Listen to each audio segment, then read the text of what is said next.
There's this question that I've always seen intelligent people ask.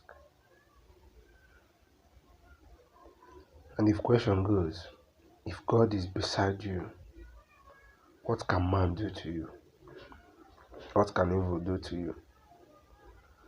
I've always heard about this question. And when I hear about it, I sit down to think. I've come to realize one thing. If God is with you, no one can be against you. Because you have everything. It justifies the word that says that one with God is majority. But I have to add another question to this question. How found an answer to the question I already asked? Are you beside God? It baffles me how this generation believe more of what people tell them than what they have experienced. A man of God will tell you God is this, God is that. Why don't you go to God and understand who He is?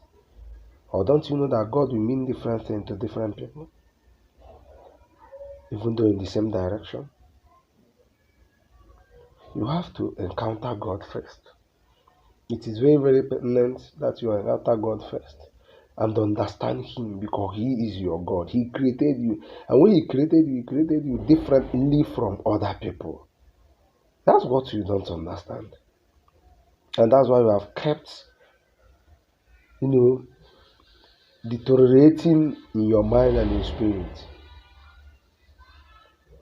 People will come from so many places and try to explain who God is to you. Are you not ashamed of yourself? I think you should be the person explaining to people, even to your man of God, who your God is. He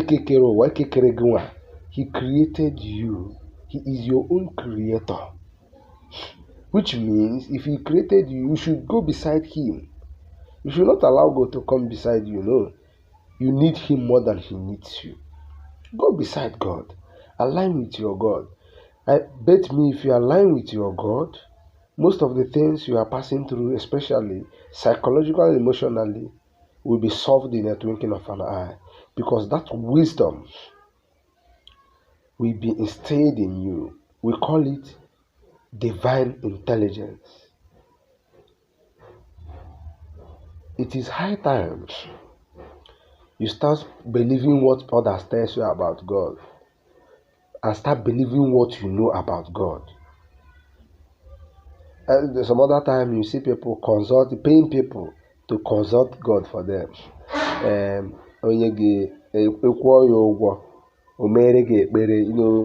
He will do prayer for you. What a shameless act.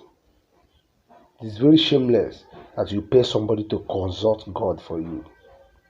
Why don't you consult God? Why don't you seek advices on the best way to consult God than asking somebody to consult God for you? Your own God, the God that created you, you are now paying another person to go and consult for you. The man that gave you life, the man that gives you life, He gave you life, He's still giving you life. You now pay somebody to consult that God for you. You are mad. Seriously. You are really mad. Like, I can't believe this, that people are paying people to go and consult God for them. Recently, I saw so many things.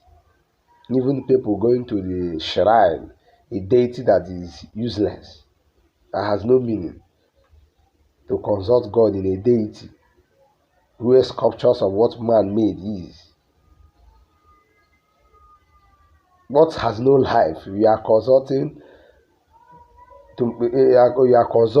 God through the man that gives life. You are consulting Him through what has no life.